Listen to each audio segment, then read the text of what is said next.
আমার মুসলমান বন্ধুগণ গভীর মনোযোগ।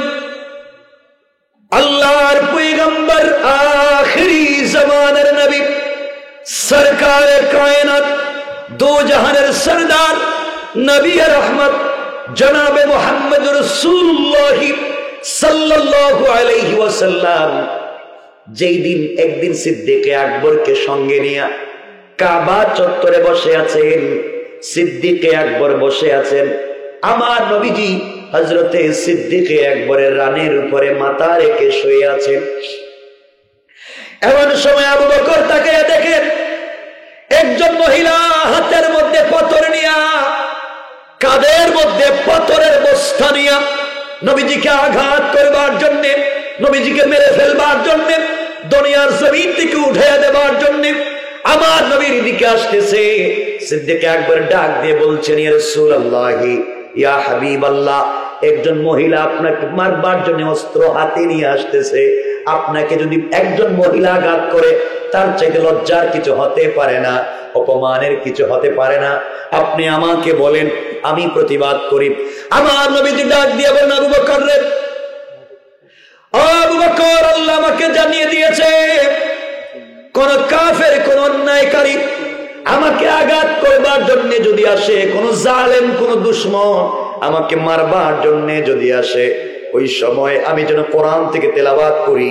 আল্লাহ বলছেন, বন্ধু তুমি কোরআন থেকে তেলাওয়াত করতে দেরি হবে, আমি আল্লাহ সকল দুশমন থেকে বাঁচাইয়া দিতে আমি আল্লাহ 1 মিনিটও দেরি হবে না। বলেন সুবহানাল্লাহ। মহিলা রাসূলের পাকের সামনে চলে আসলো।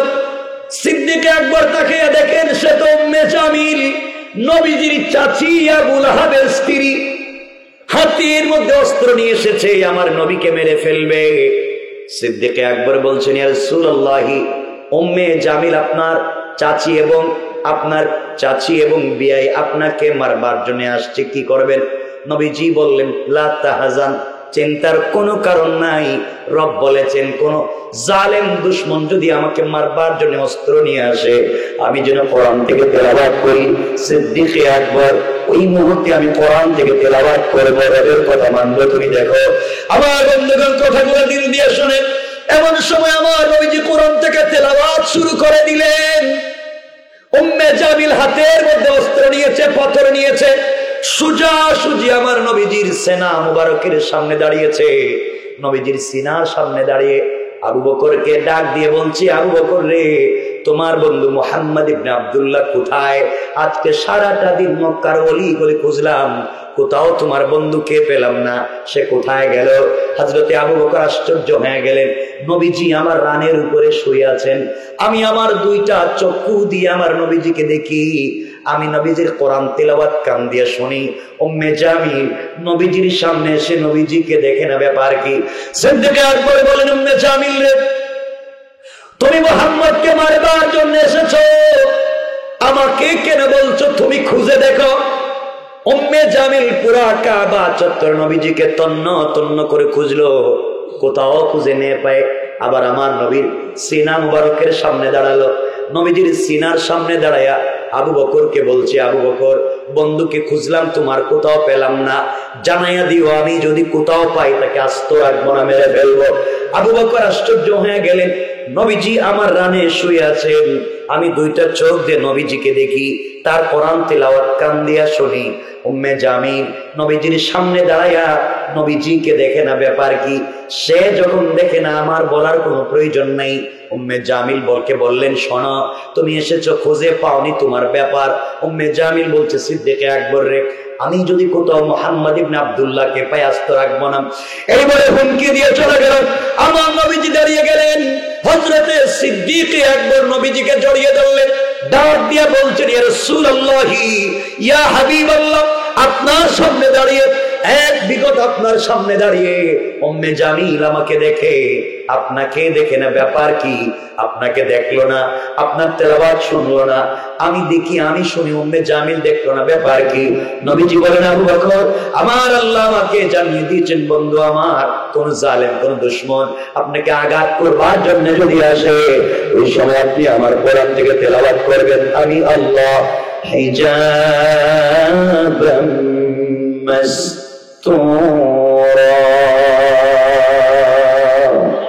আকাশ থেকে একটা গোপন পর্দা পাঠাইয়া ওই কাফের থেকে আমি আল্লাহ তোমাকে হেফাজতের জিম্মাদার করেন। সুবহানাল্লাহ।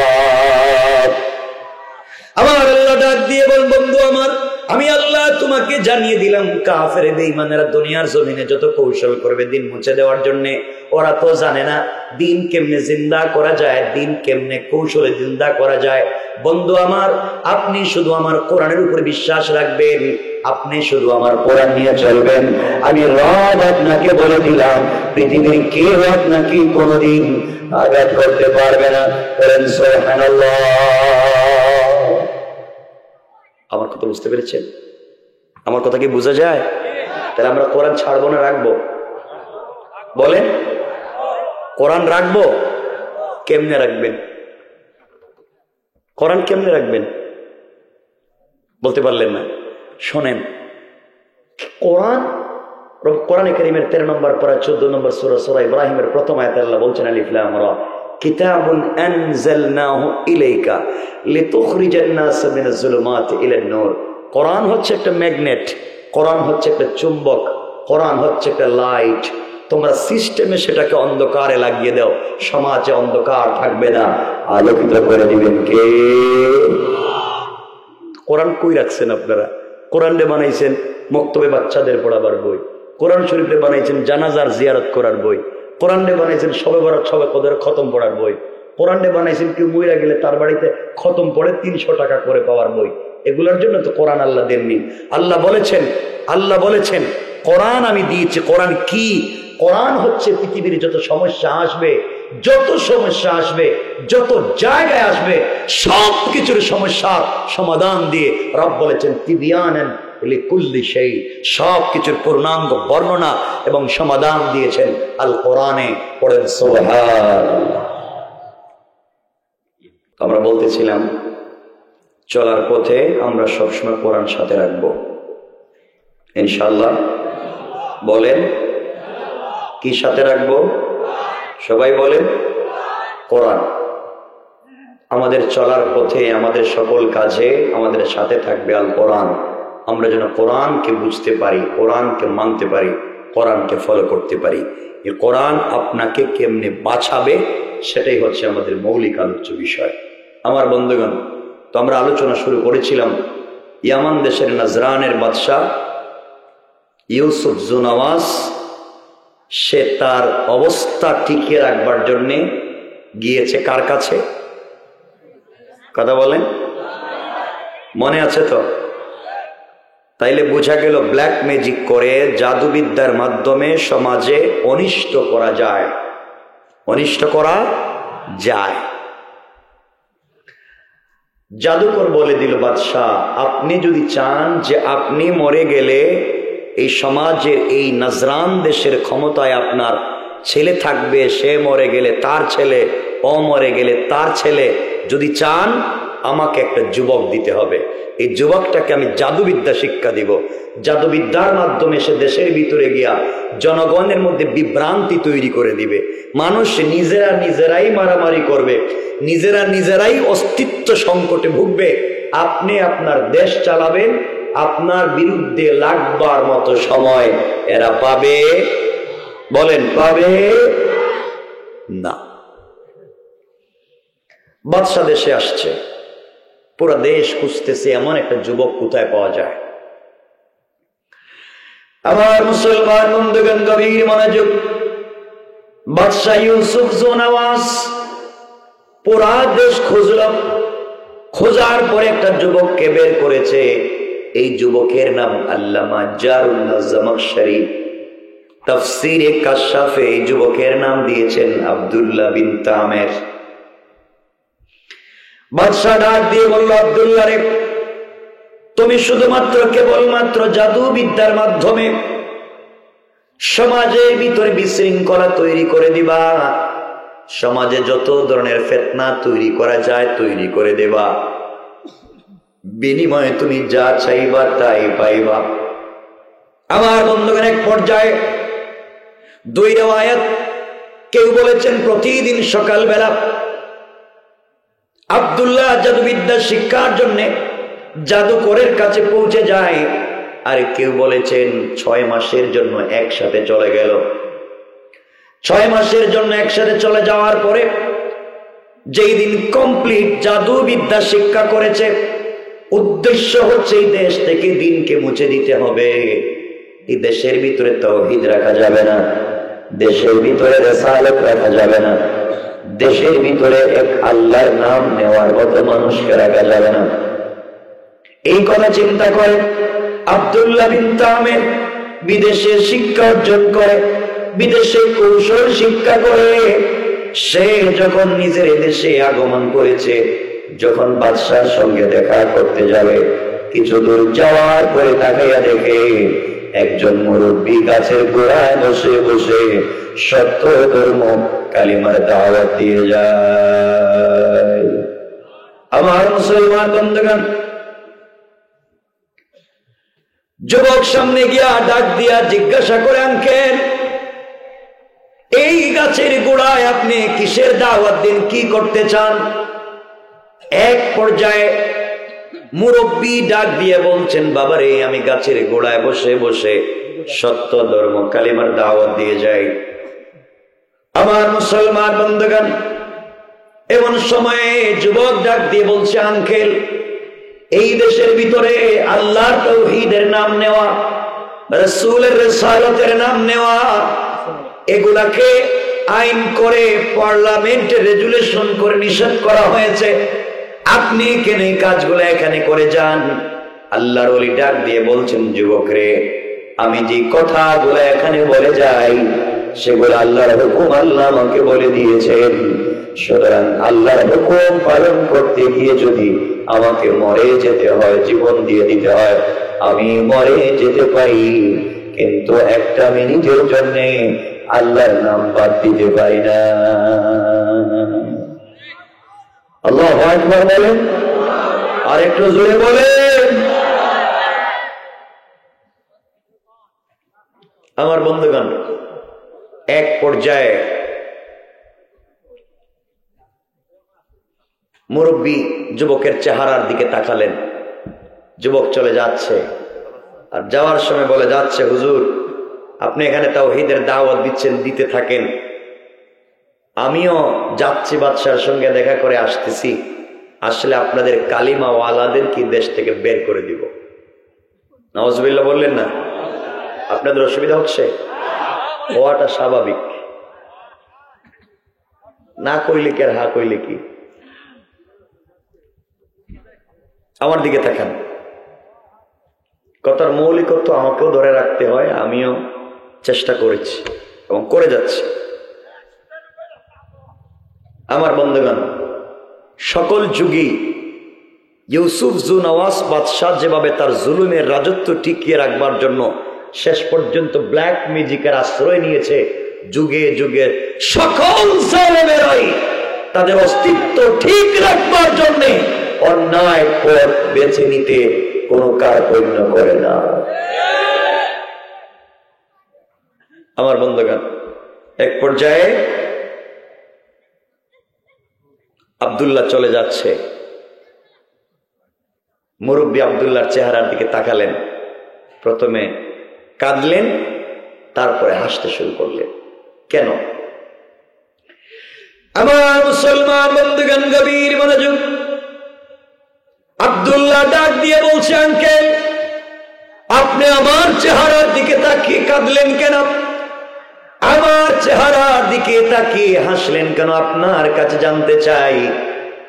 মুরব্বী ডাক দিয়ে বললেন, যুবক রে, তোমার চেহারার দিকে তাকিয়ে আমি এই জন্যে কাঁদলাম, আমার এই জিন্দেগিতে অনেক তরুণ আমি দেখেছি, অনেক নওজোয়ানকে দেখেছি। আল্লাহ রাব্বুল ইজ্জত ওয়াল জালাল আপনাকে যত সুন্দর করে তৈরি করেছেন, আপনাকে তোমার চেহারাকে যত সুন্দর ভাবে দিয়ে তৈরি করে দিয়েছেন, আমার জিন্দেগিতে আর অনেক তরুণ যুবকদেরকে দেখেছি, এমন সুন্দর চেহারা কোন যুবককে আজ পর্যন্ত আমি দেখি না। যুবক আব্দুল্লাহ, আল্লাহ তোমাকে তো সুন্দর করে তৈরি করেছে, আল্লাহ জন্য তৈরি করেছে। তোমার ভিতরে আল্লাহর পরিচয় নাই, তোমার ভিতরে রাসূলের রিসালাত নাই, তুমি এক আল্লাহর তাওহীদ জানো না, তোমার ভিতরে রিসালাত নাই। আমি চিন্তা করে দেখলাম তোমার ভিতরে আল্লাহর পরিচয় নাই। তুমি যদি এই মুহূর্তে মরে যাও, কবরে গেলে তোমার সুন্দর চেহারা সুন্দর থাকবে না, সাপ বিচ্ছু নষ্ট করে ফেলবে, পোকাগুলা তোমার চেহারা ধ্বংস করে দিবে। এর একমাত্র কারণ তোমার ভিতরে আল্লাহর পরিচয় নেই। এই জন্য তোমার চেহারা দিকে তাকিয়ে আমি কাঁদলাম। অজবাব, তোমার চেহারার দিকে তাকিয়ে আমি হাসলাম কেন জানতে চাও?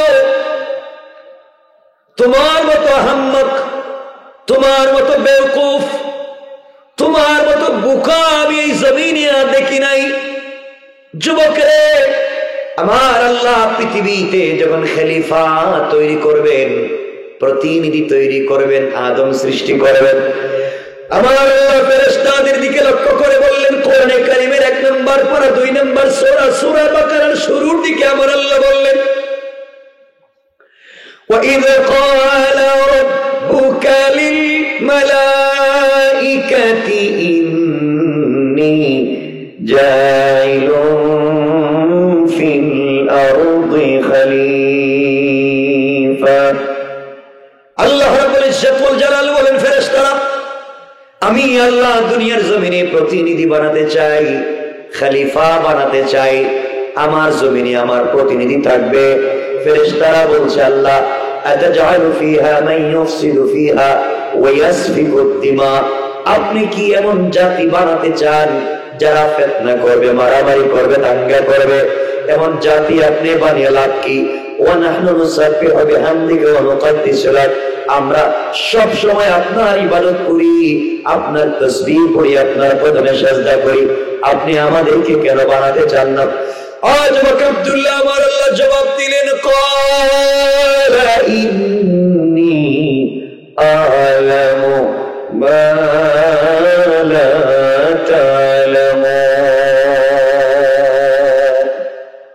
আল্লাহ রাব্বুল ইজ্জত ওয়াল জালাল জানিয়ে দিলেন, ফেরেশতারা, আমি আল্লাহ কেন বানাতে চাই পৃথিবীর কেউ জানে না, একমাত্র আওয়াজ করে বলেন, জানেন কে?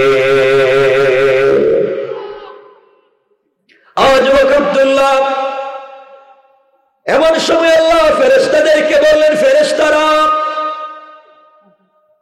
দুনিয়ার মাটির উপরিভাগ থেকে কিছু মাটি একত্রিত করে খাই বানাইয়া, খামির বানাইয়া আদমের একটা অবয়ব তৈরি করো, আদমের একটা কঙ্কাল তৈরি করো।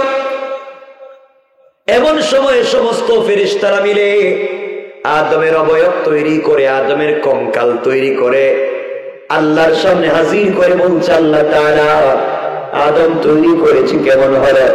যুবক আব্দুল্লাহ রে, এমন সময় আমার আল্লাহ আদমের চেহারার দিকে তাকাইয়া ফেরেশতাদের দিকে লক্ষ্য করে বললেন, ফেরেশতারা, তোমরা যেভাবে আদম তৈরি করেছো ওটা আমি আল্লাহর পছন্দ হয় নাই, ওইটা আমি আল্লাহর ভালো লাগে নাই। যে আদমের সন্তানেরা দুনিয়ায় যাওয়ার পরে আমি আল্লাহ কেন দেখে আমার জমিনে আমার দিন জিন্দা করবার জন্য জীবন দিয়ে দিবে, অস্তিত্ব বিসর্জন করবে, আমার দিনের জন্য জীবন যৌবন ধ্বংস করে দেবে। তোমরা যেইভাবে তৈরি করেছো ওটা আমি আল্লাহর পছন্দ হয় নাই, আমি আল্লাহর ভালো লাগে নাই। এই মুহূর্তে তোমরা আবার মাটি আনো, খামির বানাই আমার সামনে হাজির করে। এই মুহূর্তে আমি আল্লাহ আমার নিজের কুদরতের হাতে দুনিয়া জমিনে আদম বানাতে চাই। বলেন সুবহানাল্লাহ।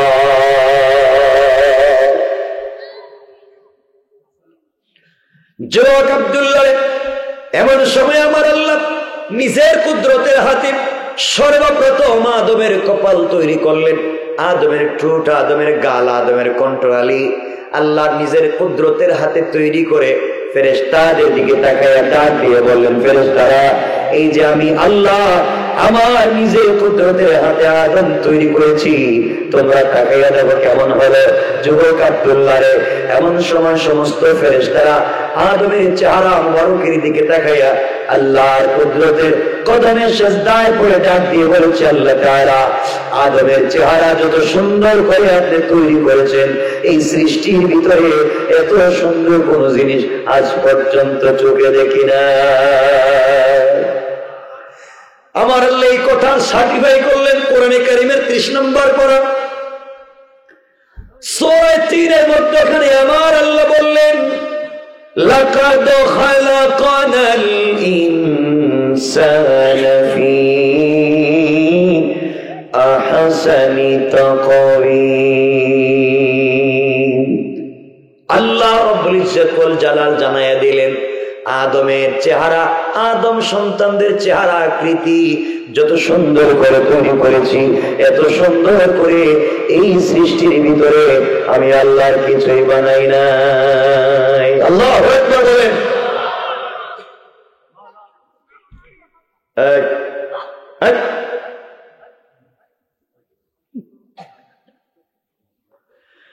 আমার মুসলমান বন্ধুগণ,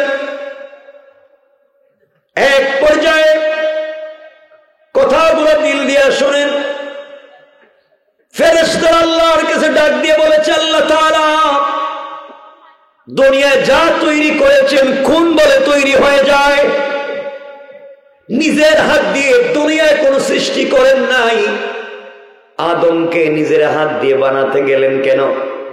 ও যুবক, এমন সময় আল্লাহ তাআলা জবাব দিলেন, ফেরেশতারা যে আদমের সন্তানেরা দুনিয়ায় যাওয়ার পরে আমি আল্লাহকে চর্ম চোখ দিয়ে দেখবে না, না দেখবার পরেও জীবনে গুনাহ হয়ে গেলে গভীর রজনীতে গুনাহ বুঝতে পেরে, আমার কোন বান্দা জিন্দেগির অপরাধ বুঝতে পেরে আমার কুদরতের পায়ে সিজদায় পড়ে যখন আমার দেওয়া কপাল আমার কুদরতের পায়ে লাগিয়ে দিবে, আমার দেওয়া চোখ থেকে লোনা জল ছেড়ে দিবে, আমার দেওয়া জবান দিয়ে আমাকে আল্লাহ বলে ডাক দিবে, সাথে সাথে আমি আল্লাহর কুদরতের কলিজা ঠান্ডা হয়ে যাবে। আমার বান্দা যত অপরাধ থাকুক না কেন সবগুলো অপরাধকে ক্ষমা করে জান্নাতি বলে ফয়সালা করে দিতে আমি আল্লাহ 1 মিনিটও দেরি হবে না। কোন ঠিক কিনা?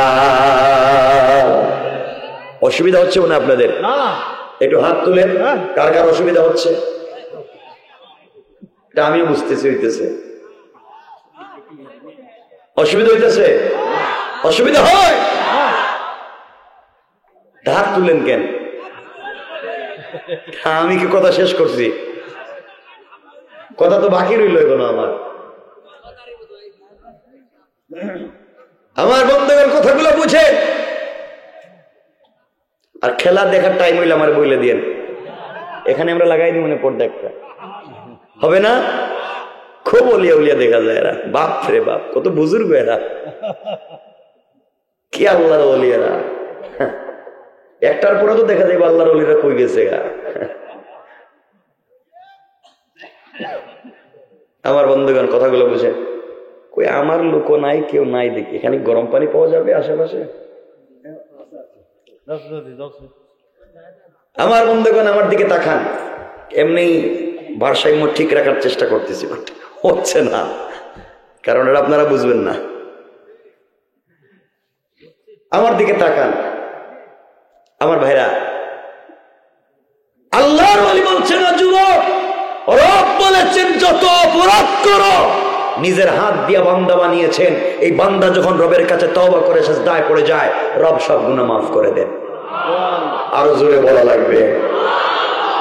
যুবক, তোমার চেহারার দিকে তাকিয়ে এই জন্য আমি হাসলাম, তোমার মতো বেওকুফ আর নাই। আল্লাহ বলছেন যত অপরাধ করো ক্ষমা করে দিবেন, আর তুমি তো মাত্র জাদুবিদ্যা শিখছো। আমার মন বলছে এই মুহূর্তে জাদুবিদ্যা শিক্ষা বাদ দিয়া তুমিও যদি এই মুহূর্তে কালিমা পড়ে মুসলমান হয়ে যাও, তাহলে জাদুবিদ্যা শিক্ষা করে যে ক্ষমতার পাওয়ার পাইছিলা, আল্লাহর কালিমা পড়লে তার চাইতে বেশি ক্ষমতা পাইবা। আমার মন বলছে কালিমা পড়লে সব গুনাহ মাফ হয়ে যাবে, এই পরিমাণ সওয়াব তোমার আমলনামায় লিখে দেওয়া হবে, তোমাকে জান্নাতি বলে ফায়সালা করে দেওয়া হবে। আর কালিমা জবানে পড়লে স্বাদ পাইবা, কলিজায় শান্তি পাইবা, যা কোটি টাকার বিছানায় ঘুমাইয়াও শান্তি পাওয়া যায় না। আল্লাহু আকবার।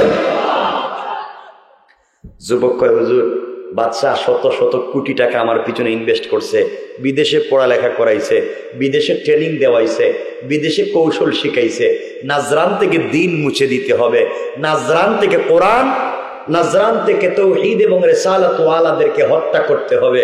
আর আপনি বলতেছেন কালিমা পড়তে। সত্যি কি কালিমা পড়লে জাদুবিদ্যার চাইতে বেশি শক্তি পাওয়া যাবে? আল্লাহর ওলি বলেন, অবশ্যই আমি বলছি, রবের উপরে বিশ্বাস রেখে তুমি জাদুবিদ্যার চাইতেও বেশি শক্তি পাইবা। না সুবহানাল্লাহ বাদ দিয়ে দেন কেমন? যুবক বলতেছে, সত্যি যদি হুজুর তাই হয়, আপনি আমাকে কি করলেন? জাদুবিদ্যার আকর্ষণের চাইতে আপনার 2 মিনিটের কথার আকর্ষণ আরো বেশি। হুজুর বাদশাহ তো আমার হাজার হাজার কোটি টাকা দিছে, আমাকে দিয়ে এই দেশ থেকে দিন মুছতে চায়, বাদশাহ এই সিদ্ধান্ত নিয়েছে, আর আপনি বললেন আমি কালিমা পড়ে নেব। হুজুর তাইলে আমারে এক কাজ করেন, কালিমা পড়াইয়া দেন। আল্লাহু আকবার বলেন। বাদশাহ সিদ্ধান্ত নিয়েছে এই যুবকের মাধ্যমে এই দেশ থেকে দিন মুছে দিবে, আর আমার আল্লাহ সিদ্ধান্ত নিলেন এই যুবকের মাধ্যমে এই দেশে দিন জিন্দা করে দিবে। আসতে বললেন, জোরে বলেন সুবহানাল্লাহ, জোরে বলেন।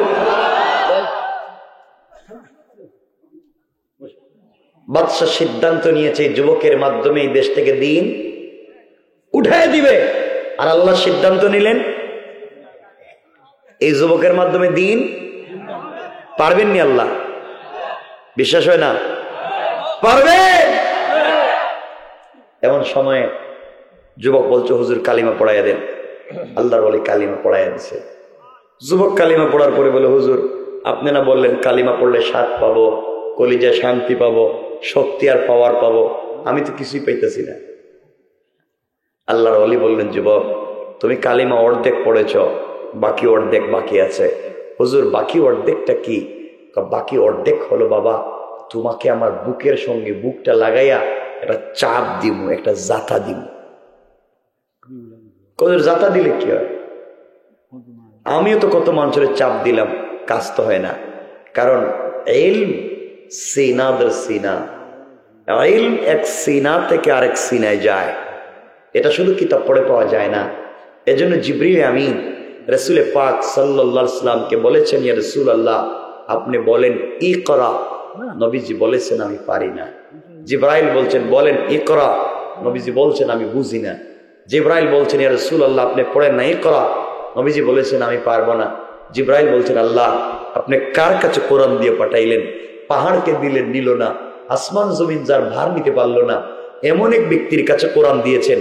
3 বার বলছি ইকরা, এরপরে বলে তিনি পারবে না, উনি কেমনে কোরআন রাখবে? আমার আল্লাহ ডাক দিয়ে বলেন, জিবরাইল রে আমার বন্ধুকে কষ্ট দিও না, তুমি আমার বন্ধুর বুকের সঙ্গে তোমার বুকটা লাগাইয়া একটা চাপ দিবা মাত্র 30 বার কোরআন আমি আমার বন্ধুর সিনার ভিতরে নাজিল করে দেওয়ার দায়িত্ব নিয়ে নিলাম। ইলম সিনাদের সিনা। তো মুরব্বী বলছেন যুবকটাকে, বাবা আমিও তোমাকে বুকের সঙ্গে বুক লাগাই একটা চাপ দেই, এরপরে বুঝতে পারবা কি দিলাম। আল্লাহর ওই যুবককে বুকের সঙ্গে জড়িয়ে ধরলেন, আর আল্লাহকে ডাক দিয়ে বলেছেন, আল্লাহ তাআলা এই যুবকের নাপাক জবানে তোমার পাক কালিমা চালু করে দিয়েছি। আয় আল্লাহ তাআলা, বাদশাহ সিদ্ধান্ত নিয়েছে এই যুবকের মাধ্যমে এই দেশ থেকে দিনকে মুছে দিবে। আয় আল্লাহ তাআলা, তুমি কি পারো না এই যুবকের অন্তর থেকে কুফরি, নিফাকি, শিরকি সব দূর করে তোমার পরিচয়, তোমার ভালোবাসা, তোমার মহব্বত ঢেলে দিতে? আয় আল্লাহ, তুমি এই যুবকের মাধ্যমে কি এই দেশে দিন জিন্দা করে দিতে পারো না? আল্লাহর ওলি এইভাবে যখন কাঁদতে লাগলেন, এমন সময় যুবক চিৎকার করে বলছে, মুরব্বী আপনি আমাকে ছেড়ে দেন, কসম রব্বে পাকের জাতে এই মুহূর্তে আপনার একটা চাপে মনে হয় আল্লাহর আরশ পর্যন্ত পরিষ্কার দেখা যায়। আল্লাহু আকবার বলেন, আমাকে ছেড়ে দেন। আল্লাহর ওলি বললেন, যুবক কি কও? হুজুর আপনি আমাকে ছেড়ে দেন। আল্লাহর ওলি যুবককে ছেড়ে দিলেন। যুবক বলতেছে, হুজুর আপনি কি করলেন বুকের সঙ্গে বুকটা লাগাইয়া? এখন কালিমা পড়লে মজা পাই। আমার আর এয়ার কন্ডিশন, এয়ার কুলার, কোটি টাকার বাড়িঘর ভাল লাগে না। এখন তো দেখতেছি আমি আপনার সাথে থাকলে ভাল লাগে। হুজুর আমি ওয়াদা দিলাম, বাদশাহ আমাকে কোটি টাকা খরচ করে আমার মাধ্যমে এই দেশ থেকে দিন মুছে দিতে চাইছে, আর আমি সিদ্ধান্ত দিলাম এই দেশে আমি বেঁচে থাকলে দিন জিন্দা করব। কৌশলটা কার? আমার আল্লাহ কোরআনে কারিমে বললেন, ইন্না কাইদাশ শাইতানি কানা দাঈফা। কাফের বেঈমানেরা দুনিয়ার জমিনে যেই কৌশল করে সবগুলা কৌশল আমি আল্লাহর কাছে মশা মাছির চাইতে আরো বেশি দুর্বল। কোন ঠিক কিনা? যুবক বলতেছে, হুজুর বাদশা এত খরচ করলো আমার পিছনে, আপনি পড়াইয়া দিলেন কালিমা, আমার আর কালিমা ছাড়া কিছু ভাল লাগে না। আজ থেকে আপনি আমার নেতা, আমি আপনার কর্মী, আর দুজন মিলে এই দেশে দিন জিন্দা করব। মুরব্বী বললেন, বাবা তোমার এই আবেগ নিয়ে এখানে থাকবার দরকার নেই, বাড়িতে যাও আর দিনের দাওয়াত দিবা। লিল হিকমা ওয়াল মাউইযাতিল হাসানা, হিকমতে উত্তম কথামালার মাধ্যমে মানুষের কাছে সহজভাবে দিন পৌঁছে দাও। যুবক আস্তে আস্তে করে বাড়িতে চলে যাচ্ছে। কিছু দূর যাওয়ার পরে হঠাৎ যুবক তাকায়া দেখে রাস্তার দুই পাশে শত শত মানুষ দাঁড়ায় আছে। রাস্তার মধ্যখানে দুটা রেওয়ায়েত, কেউ বলেছেন বিষাক্ত একটা সাপ দাঁড়িয়ে আছে, আর কেউ বলেছেন বিষাক্ত হিংস্র একটা বাঘ দাঁড়িয়ে আছে। আমরা দুটোটা বর্ণনার আলোচনা করতে পারবো না, এতটুকু সময় নাই। একটা বর্ণনার আলোচনা করব। আমরা মনে করলাম যে রাস্তার মধ্যখানে বিষাক্ত একটা বাঘ দাঁড়িয়ে আছে। যুবক কাশিকে পাবলিককে জিজ্ঞাসা করে, আপনারা এখানে দাঁড়িয়ে আছেন কেন? রাস্তা পার হচ্ছেন না কেন? পাবলিক জিজ্ঞাসা করতেছে, বাবা আমরা তো রাস্তা পার হতে চাই কিন্তু পার হতে পারি না এই বাঘের কারণে। বাঘ যদি আমাদেরকে খেয়ে ফেলে এই ভয়ে আমরা রাস্তা পার হতে পারি না। যুবক চিন্তা করে, এই মুহূর্তে কালিমা পড়ে আসলাম, এবার পরীক্ষা হয়ে যান। এই মাত্র ইসলামী আন্দোলনের খাতায় নাম লিখে আসলাম, আল্লাহ রাব্বুল ইজ্জত ওয়াল জালালের কর্মীর খাতায় নাম লিখিয়ে দিলাম। পরীক্ষা হয়ে যাক, বাঘের শক্তি বেশি না আমার আল্লাহর কালিমার পাওয়ার বেশি? আল্লাহু আকবার বললেন না? এই কথা বলে যুবক আস্তে আস্তে বাঘের কাছে গেছে। কার কাছে গেছে? সবাই বললেন না? বাঘের কাছে গিয়া এক হাত দিয়া বাঘের কান ধরছে। হ্যাঁ তো কি হয়েছে? তো বাঘের কান ধরছে, খুব সাধারণ একটা জিনিস মনে করলেন নাকি? আল্লাহু আকবার বলে, এর কি অবস্থা? বাঘের কান ধরছে না কিছু। বাঘ কি আপনারা দু সেটটা পাল্টাছেন নাকি? তা বাঘের ছবি একটা দেখলেই তো প্রস্রাব করে দিবেন। আর এই যুবক এক হাত দিয়ে বাঘের কান ধরছে। বলেন আল্লাহু আকবার বলেন, সবাই বলেন। আল্লাহ যারা কয় না হেদের ঠুটের অবস্থা তুমি দেখতেছো না? বলেন আল্লাহু আকবার বলেন। ওমা এখন ভালো কেমনি আওয়াজ? ভয় পেয়ে গেছে যদি আল্লাহ বন্ধ করে দেয়।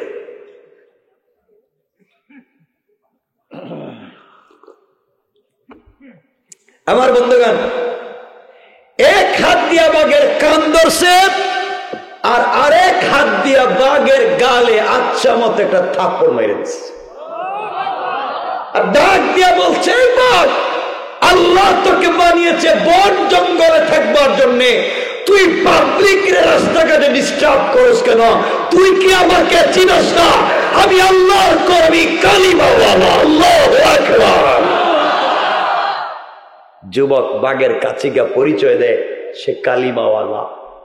আর আমাদের দেশের কিছু পাবলিক, যেমন বেলকুচি দিয়ে একটু পরে যাওয়ার সময় আমারে রাস্তায় অন্ধকারে গাড়ি দাঁড় করে, হুজুর গাড়ি থামান, পকেটে যা আছেন সব দেন। ব্যাপার কি? আমার চিনেননি আমি এলাকার কে? হে হে পরিচয় দে, পরিচয়টা দিতেছি নাকি, যা আছে দেন। কিন্তু আর যুবক বাঘের সামনে দাঁড়াইয়া বাঘকে ডাক দিয়া বলছে, আমাকে চিনো স্বামীকে? আমি কালিমাওয়ালা। আল্লাহু আকবার। বাঘ একথা যুবক একথা বলতে দেরি হয়েছে, বাঘ মাথাটা নোয়াইয়া কানটা নাড়াইয়া জঙ্গলে যেতে 1 মিনিটও দেরি করে নাই। সুবহানাল্লাহটা জোরে বললেন না?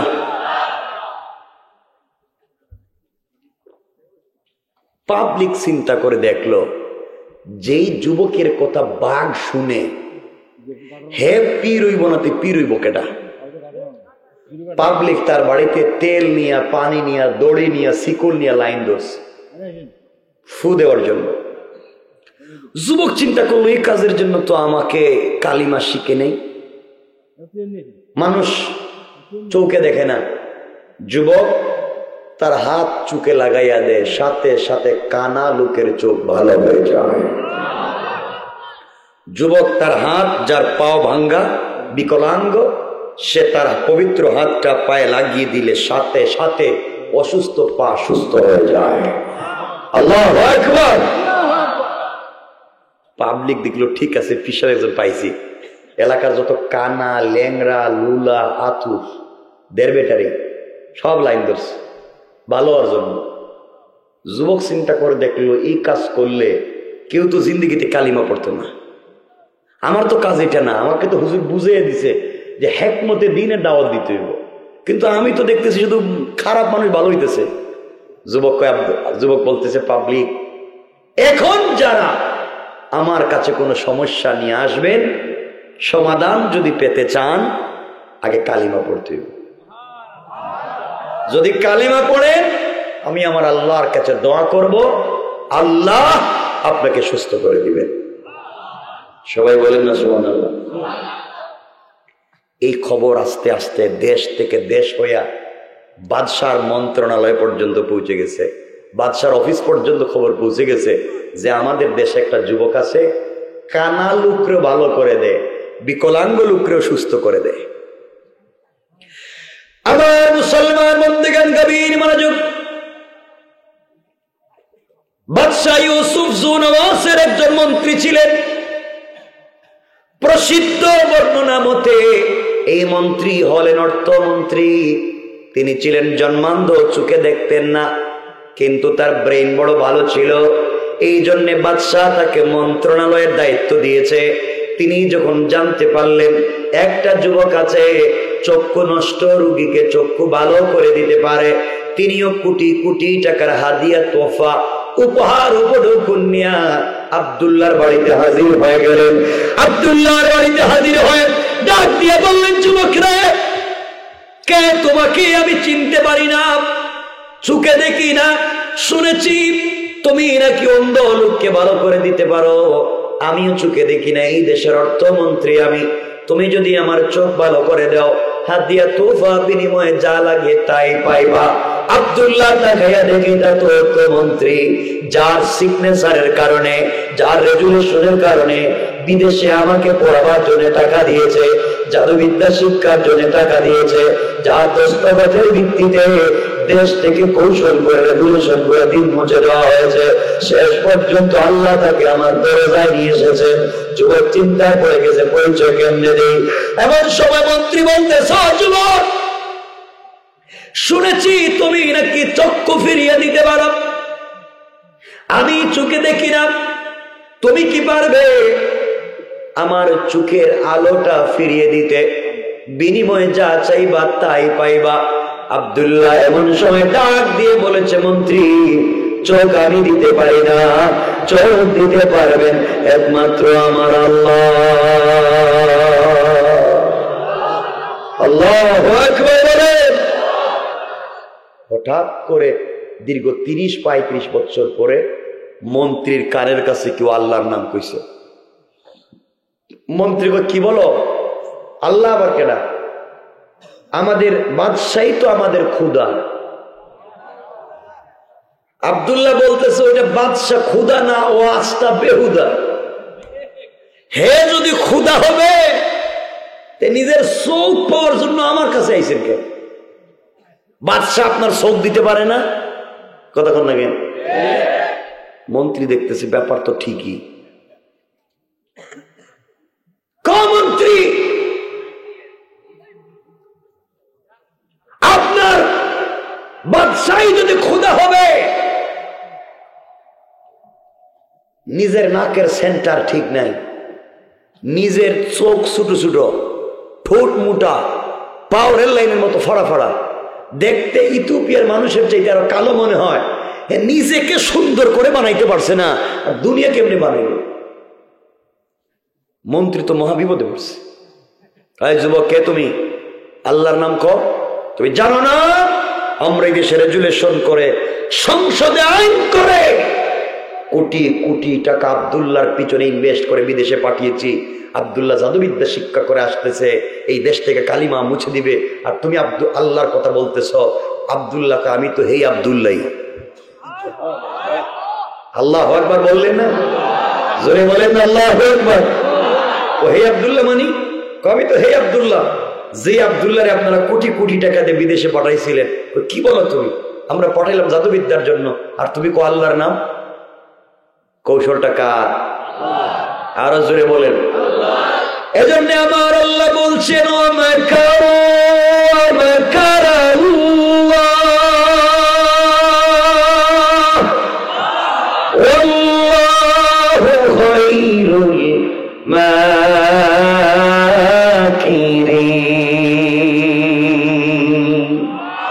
আল্লাহ রব্বুল ইজ্জত ওয়াল জালাল বলেছেন, বান্দারে তোমরা দিন মুছে দেওয়ার যে কৌশল করো, তোমাদের কৌশলের চাইতে আমি আল্লাহর কৌশল আর হাজার হাজার গুণ বড়। কোন ঠিক কিনা? একটু আস্তে আস্তে কন, তাহলে নিচে যান গা। আমার মুসলমান বন্ধুগণ, এক পর্যায়ে মন্ত্রী মহাবিপদে পড়ে গেল যে আব্দুল্লাহকে এত টাকা ইনভেস্ট করে বিদেশে পাঠালাম, শেষ পর্যন্ত ওই আব্দুল্লাহ তো আল্লাহর কথা বলে। ব্যাপার কি? মন্ত্রী ডাক দিয়ে বলছেন, আব্দুল্লাহর ব্যাপার কি? তোমাকে না জাদুবিদ্যার জন্য পাঠাইলাম। আব্দুল্লাহ ডাক দিয়া বলছে, মন্ত্রী আপনাদের টাকা ইনভেস্টও ঠিক আছে, আমার জাদুবিদ্যা শিক্ষা করাও ঠিক আছে, সব ঠিক করে আমি যখন দেশের ভিতরে এসেছি তখন আমার এক আল্লাহ আমাকে জাদু করে কালিমা পড়াইয়া তাওহীদের রিসালাতের জ্ঞান দেয়া ও মন্ত্রী আপনার চোখের সামনে দাঁড় করাইয়া আমাকে বলতেছে আপনাকে বলে দেওয়ার জন্য, মন্ত্রী খবরদার ভালো হয়ে যান, কালিমা না পড়লে চোখ পাইবেন না। আল্লাহু আকবার বলেন। মন্ত্রী চিন্তা করে, কই কি কালিমা পড়া লাগবো? মন্ত্রী সাহেব, চোখ তো আমি দিতে পারি না, চোখ আমার এই আল্লাহ দেয়, বাঁচতে হইলে কালিমা পড়তে হইব। মন্ত্রী তো মারাত্মক চালাক ছিল, হে চিন্তা করলো যদি কালিমা পড়ি আর চোখ পাই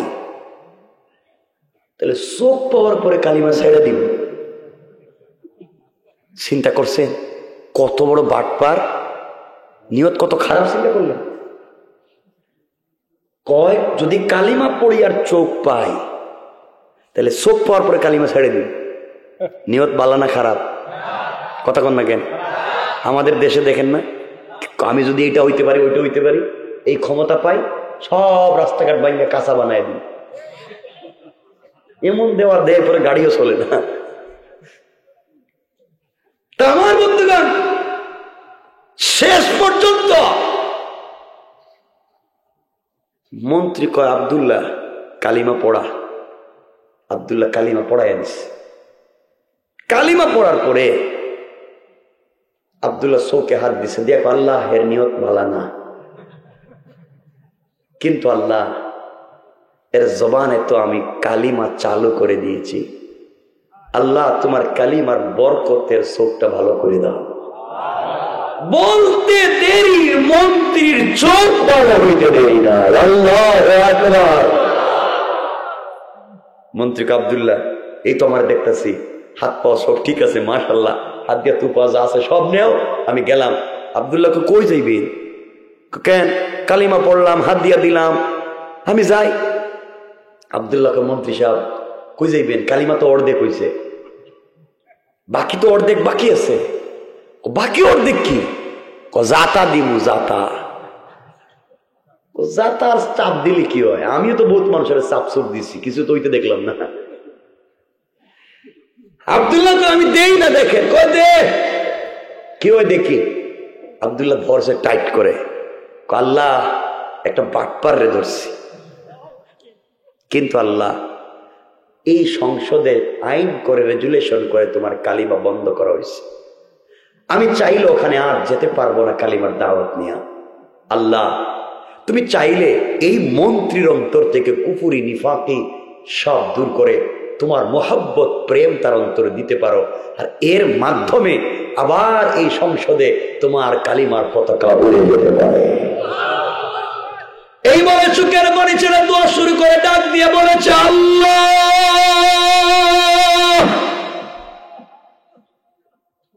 এই মন্ত্রীর মাধ্যমে আবার সংসদে কালিমা চালু করে দিতে পারো। আল্লাহ তাআলা তার অন্তর থেকে কুফরি, নিফাকি দূর করে দাও।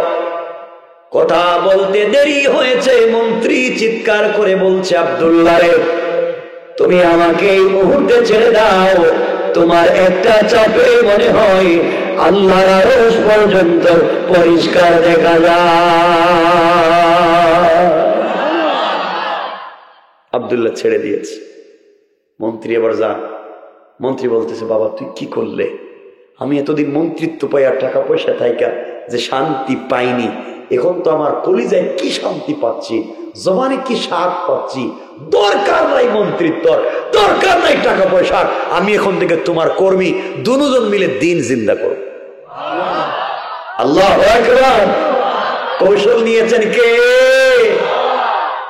আল্লাহ বুঝাতে চাইলেন, তোমরা এই যুবক দিয়ে দিন মুছতে চাইছো, আর আমি এই জিনিস দিয়ে দিন জিন্দা করতে চাইছি। আমার ভাইরা, মন্ত্রী বলতেছে আমি এখানে থাকি। আব্দুল্লাহ বলছে এখানে থাকবার দরকার নেই, আপনি মন্ত্রণালয়ে যান, ওখানে গিয়ে দেখেন কি হয়েছে। আমার বন্ধুগণ, লম্বা কথা। কিছুদিন পরে সংসদ অধিবেশন বসেছে। বাদশাহ ইউসুফ জুনওয়াসের ডাইন পাশে তাকায়া দেখে অর্থমন্ত্রী বসা। বাদশাহ তাকায়া দেখে অর্থমন্ত্রীকে এতদিন সংসদে নিয়ে আসতে গেলে 2-4 জনের কাঁধে ভর করে নিয়ে আসতো, আজকে দেখি একা একা এসে বসে রয়েছে, আবার কলম দিয়ে লেখতেছে। জিজ্ঞেস করে, মন্ত্রী এটা কি, আপনি চোখ পাইলেন কই? আপনি তো জীবনও চোখে দেখেন না। মন্ত্রী দাঁড়ায় বলতেছে, বাদশাহ চোখ দিছেন আমার আল্লাহ। আল্লাহ বললেন না? আমি কি এখন রেখে দেব? আমি হঠাৎ রেখে দেব কেন? আপনাদের অসুবিধা হচ্ছে মনে হচ্ছে আমার।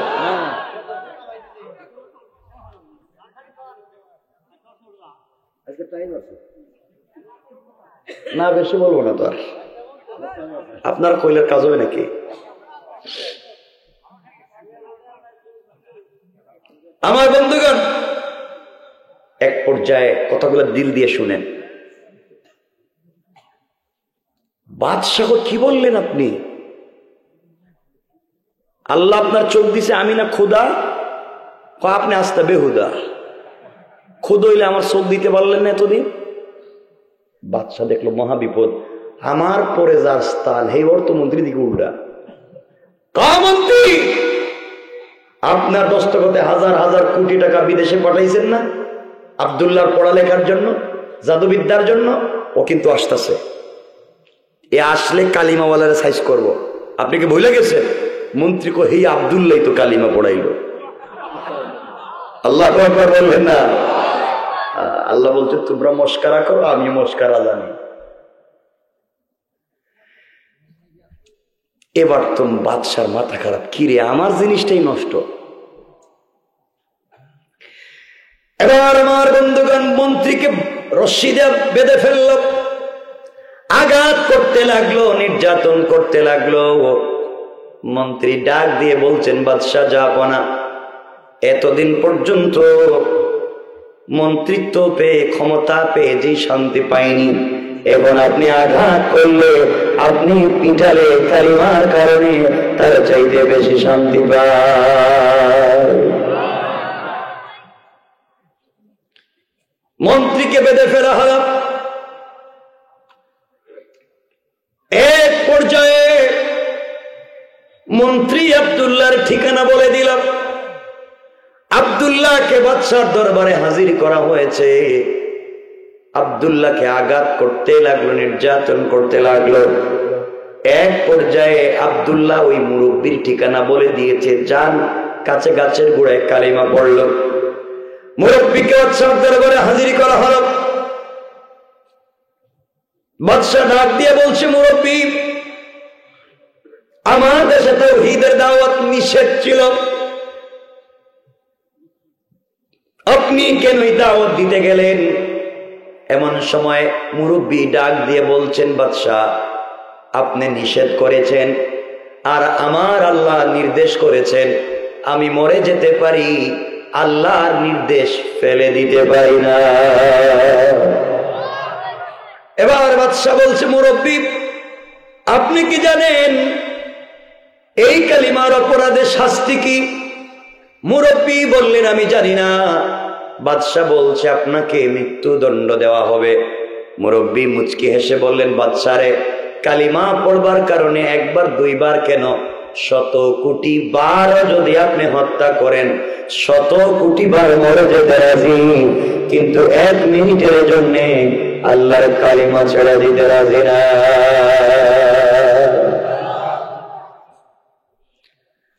গাছ কাটার করাত চিনেননি? গাছ কাটে যে করাত, গাছ কাটার করাত না হলো কালিমা পড়বার অপরাধে মুরব্বীর মাথার মধ্যে লাগিয়ে দেওয়া হলো। জীবন্ত মুরব্বীকে 2 টুকরা করে দেওয়া হলো। তিনি হাসতে হাসতে শহীদ হয়ে গেলেন, কিন্তু 1 মিনিটের জন্য আল্লাহর কালিমা ছেড়ে দিলেন না। এবার মন্ত্রীকে হত্যা করা হলো। 3 নাম্বার বাদশাহ আব্দুল্লাহকে বলছে, আব্দুল্লাহ রে, যা করেছো বাবা, কালিমা ছেড়ে দাও। এই মুহূর্তে তুমি যদি কালিমা ছেড়ে দিতে পারো, এই মুহূর্তে তুমি যদি কালিমা ছেড়ে দাও, আমার দেশ অর্ধেক তোমার নামে লিখে দেব, নাজরান অর্ধেক তোমার নামে রেজিস্ট্রি করে দিব। আব্দুল্লাহ ডাক দিয়ে বলছে, বাদশাহ, আপনি অর্ধেক দেশের কথা বললেন, আপনি পৃথিবীর পূর্ব থেকে পশ্চিম, উত্তর থেকে দক্ষিণ, গোটা পৃথিবী যদি আমার নামে রেজিস্ট্রি করে দেন, এরপর আল্লাহর কালিমা ছেড়ে দেওয়া যায় না। এবার বাদশাহ বলছে, আব্দুল্লাহ রে, তুমি যদি কালিমা ছেড়ে দাও, 2 নম্বরে তোমাকে যেই পুরস্কার দেব, আমার একটা মাত্র মেয়ে আছে, ওই মেয়েটাকে তোমার কাছে বিয়ে দিব, তুমি আমার মেয়ের জামাই। বাকি অর্ধেক দেশের মালিকও আমি মরে গেলে তুমি হয়ে যাবে। আব্দুল্লাহ ডাক দিয়ে বলছে, বাদশাহ, আপনি যদি আসমানের চন্দ্র সূর্য আমার 1 হাতে উঠাইয়া দেন, আর 1 হাতে নূর এনে দিয়ে কালিমা ছাড়তে বলেন, কসম রব্বে পাকের জাতের, গোটা দুনিয়ার সব কিছুকে রাত্রি মেরে ফেলে দিতে পারি, কিন্তু 1 মিনিটের জন্য আল্লাহর কালিমাকে ছেড়ে দেওয়া যায় না। আমার বন্ধুগণ, এবার বাদশার মেজাজ গরম হয়ে গেল। 70 জন সেনাবাহিনী দিয়ে আব্দুল্লাহকে পাঠিয়ে দিয়েছে, নিয়ে যাও আব্দুল্লাহকে, তোমরা পাহাড়ে নিয়ে যাও, হাত পা বেঁধে সব পাহাড়ের উপর থেকে তোমরা নিচে ফেলে দাও, যেন হাড্ডি ভেঙে চুরে চুরমার হয়ে ইন্তেকাল করে মরে যায়। আব্দুল্লাহকে নিয়ে যখন পাহাড়ে যাওয়া হলো, আব্দুল্লাহকে ফেলে দেওয়া হবে। এমন সময় আব্দুল্লাহ আল্লাহকে ডাক দিয়ে বলছে, আল্লাহ তাআলা, একমাত্র তোমার কালিমার জন্য আজকে আমি এত কষ্টের শিকার হয়েছি। আয় আল্লাহ তাআলা, আমি যদি কালিমা ছেড়ে দেই, এই দেশের মালিক হতে পারি। আমি কালিমা ছেড়ে দিলে বাদশার মেয়েকে বিয়ে করতে পারি। আমি কালিমা ছেড়ে দিলে পৃথিবীর জমিনে শান্তিতে বসবাস করতে পারি। আয় আল্লাহ, কিন্তু আমি তো তোমার নামের প্রেমে পড়ে গিয়েছি। সব কিছু বাদ দিতে পারি, তোমার নাম বাদ দিতে পারি না। আল্লাহ, এই মুহূর্তে আপনি কি তোমার একজন পাগলা কালিমাওয়ালাকে হেফাজত করতে পারো না? এই কথা বলে আব্দুল্লাহ যখন চোখের পানি ছেড়ে দিয়েছে, আল্লাহর রহমতের সাগরে জোশ উঠে গিয়েছে। আল্লাহ পাহাড়কে ডাক দিয়ে বললেন, পাহাড় আর দেরি করা যায় না। ইদা জুলজিলাতিল আরদু জিলজালাহা, ও পাহাড় তুমি ভূমিকম্প শুরু করো। পাহাড় তুমি কাঁপতে শুরু করো। পাহাড় ভূমিকম্প শুরু করলো। পাহাড় ভেঙে চুরে চুরমার হয়ে টুকরা টুকরা হয়ে গেল। 70 জন সেনাবাহিনী আব্দুল্লাহকে ছেড়ে দিয়া নিজের জীবন বাঁচানোর জন্য যখন দৌড়ায়, এমন সময় আমার আল্লাহ আসমান থেকে 70 জন আযাবের ফেরেশতা পাঠাইয়া আব্দুল্লাহর সঙ্গে 70 জন সেনাবাহিনীকে ধরে ইচ্ছা মতো পিটাইয়া পাহাড়ের মধ্যখানে ঢুকাইয়া পাহাড়কে আবার আগের মতো একত্রিত করে চয়ন করে দিয়া আব্দুল্লাহকে সুস্থ রেখে ভালো অবস্থায় হাঁটাইয়া হাঁটাইয়া বাদশাহ দরবারে পৌঁছে দিয়েছে। বাদশাহ বলতেছে, আব্দুল্লাহ তুমি যে আসলা, আমার 70 জন সেনাবাহিনী কই? বাদশাহ, হেরা দেখছি পাহাড়ের উপরে আল্লাহ বিসমিকা আমুত আহিয়া কয়ে ঘুমায় গেছে। গা ঘুমায় গেছে মানে করে একজন নাই, সব মরে গেছে। বাদশাহ তো মিজাজ আরো গরম। 70 জন নাই হয়ে গেছে, আরো 70 জন সেনাবাহিনী দিয়ে পাঠাইছে, যাও আব্দুল্লাহরে নিয়ে যাও সাগরে। সাগরে নিয়া সাগর জনুত্তাল তরঙ্গমালার মধ্যখানে ফেলে দিবা। আব্দুল্লাহরে নিয়ে গেছে সাগরে। নদী থেকে ফেলে, নৌকা থেকে ফেলে সাগরে দিবে। এমন সে আব্দুল্লাহ আল্লাহরে বলছে, আল্লাহ তোমাকে একটা কথা বলতে চাই। আল্লাহ, তুমি যদি এইবার আমাকে না বাঁচাও, তাইলে কাফেরেরা বলবে তোমার ক্ষমতা পাহাড়ে চলে কিন্তু সাগরে চলে না। আল্লাহ, ওরা বলবে তুমি পাহাড়ে বাঁচাইতে পারো, সাগরে বাঁচাইতে পারো না। আল্লাহ, ওরা তোমার ক্ষমতা নিয়ে টিটকারি করবে। রব, তুমি আমাকে বাঁচাইয়া দাও। আর আমি আব্দুল্লাহ কথা দিলাম, তুমি যদি আমাকে বাঁচাইয়া দাও, আমিও এই দেশের সকল জনগণের কানে কানে তোমার তাওহীদের দাওয়াত পৌঁছে দেব। সবাই বলেন না সুবহানাল্লাহ। আল্লাহর রহমতের সাগরে জোশ উঠে গিয়েছে। সাগরকে বলছেন, সাগর উত্তাল হয়ে যা। সাগর উত্তাল হয়ে গেছে, নৌকা ভেঙে টুকরা টুকরা হয়ে গেছে। 70 জন সেনাবাহিনী আব্দুল্লাহরে ছেড়ে দিয়া পানির মধ্যে সাঁতার কেটে নিজের জীবন বাঁচাইতে চায়। আসমান থেকে আল্লাহ 70 জন আযাবের ফেরেশতা পাঠাইয়া এই 70 জনকে ধইরা ইচ্ছা মতো পিটাইয়া ফেরাউনের মতো কাদামাটি খাওয়াইয়া পানির নিচে ছেড়ে দিছে। আর আব্দুল্লাহকে সুস্থ রেখে ভালো অবস্থায় পানির উপর দিয়া হাঁটাইয়া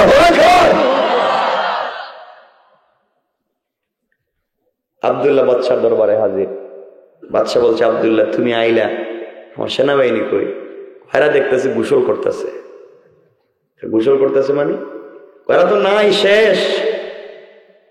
বাদশাহ চিন্তা করলো, প্রত্যেক দিন যদি 70 জন করে নাই হয়, মাস শেষে কি আর সেনাবাহিনী থাকবো? কথা কোন লাগেন? বাদশাহ চিন্তা করলো, এভাবে সেনাবাহিনী নষ্ট করে লাভ নাই। আব্দুল্লাহ, তুমি নিজেই কও তোমারে কেমনে মারা যায়। আচ্ছা, এই কথা কি কোনো পাগলও কইব? আমারে কেমনে মারা যায় এটাকে আমি কইব? আব্দুল্লাহ কয়, বাদশাহ ঠিক আছে, জায়গা মতো আইছেন। ও কেমনে? একটা তরবারি নিয়ে আসেন, ধারালো অস্ত্র নিয়ে আসেন। বাদশাহ একটা ধারালো অস্ত্র নিয়ে আসছে। আব্দুল্লাহ বলছে, আমার গলায় লাগাইয়া দেন। আব্দুল্লাহর গলায় লাগাইয়া বাদশাহ তরবারি টানতেছে। প্রত্যেকটা লুমকূপের গুড়া থেকে ঘাম ঝরতেছে, কিন্তু আব্দুল্লাহ কাটে না। আল্লাহু আকবার বললেন না? আরো জোরে বলেন, আরো জোরে বলেন আল্লাহু আকবার। বাদশাহ কয়, কি রে আব্দুল্লাহ? আব্দুল্লাহকে আমার মারতে পারবেন না। আমাকে যদি মারতে হয় তাহলে আমি যা বলবো তা শোনা লাগবে। বাদশাহ কয়, বাবা সব শুনতে রাজি, এরপরে তোরে কেমনে মারা যায় এটা কর। আব্দুল্লাহ বলছে, বাদশাহ আমাকে যদি মারতে হয় তাইলে আমি আপনাকে একটা কালিমা বলবো, এই কালিমা আপনারে পড়া লাগবে, নাইলে মারতে পারবেন না। বলে কেমনে, কৌশলটা কর। এবার আব্দুল্লাহ ডাক দিয়ে বলছে, বাদশাহ জাহাপনা, আপনি যদি আমাকে মেরে ফেলতে হয়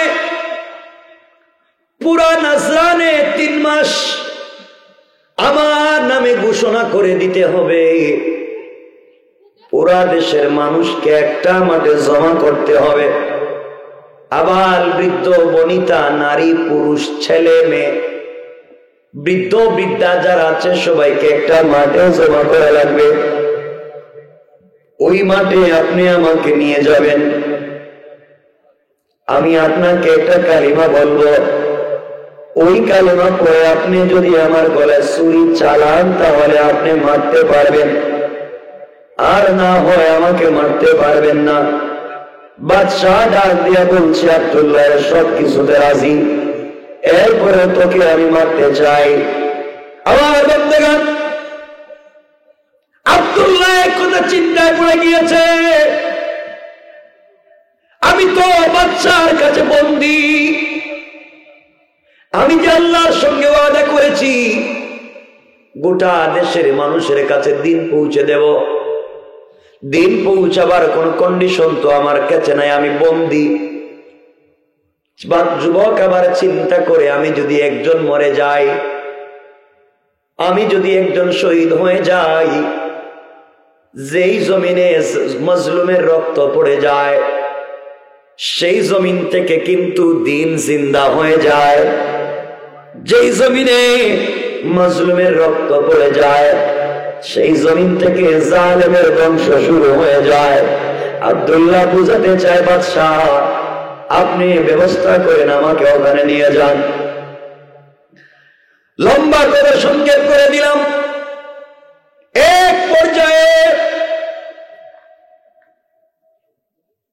গোটা দেশের মানুষকে এক জায়গায় জমা করা হয়েছে।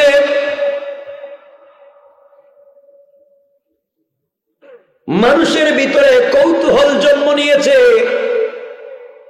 বাদশাহ এতদিন পর্যন্ত এই যুবকটাকে মারবার চেষ্টা করলো, মারতে পারলো না।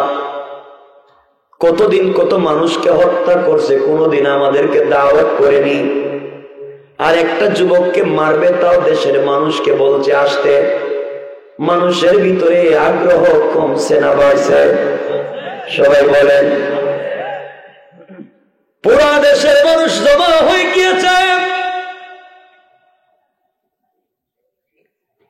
এমন সময় বাদশাহ ডাক দিয়া বলেছে, আব্দুল্লাহ তুমি বলো এই মুহূর্তে তোমাকে হত্যা করা হবে, তুমি বলো তোমার জীবনের কোনো চাহিদা আছে কি? আব্দুল্লাহ ডাক দিয়া বলছে, বাদশাহ আছে।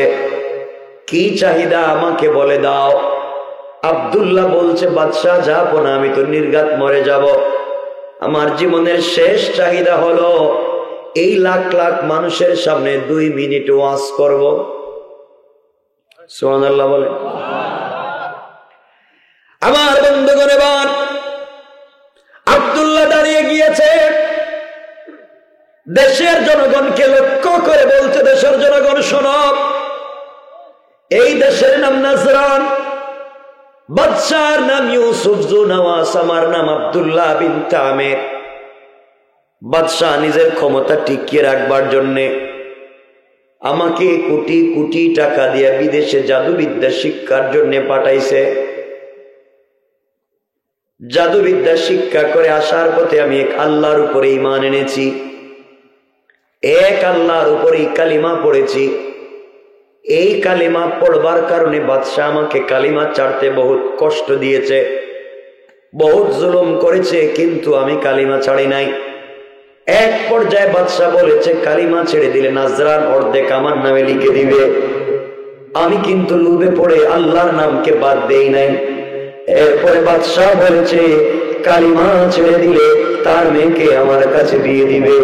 ও দেশের জনগণ, আমি এত বড় বড় জিনিসকে বাদ দিয়ে দিয়েছি, এক আল্লাহর উপর ঈমান এনেছি। এরপরে বাদশাহ গরম হয় আমাকে মারবার জন্য।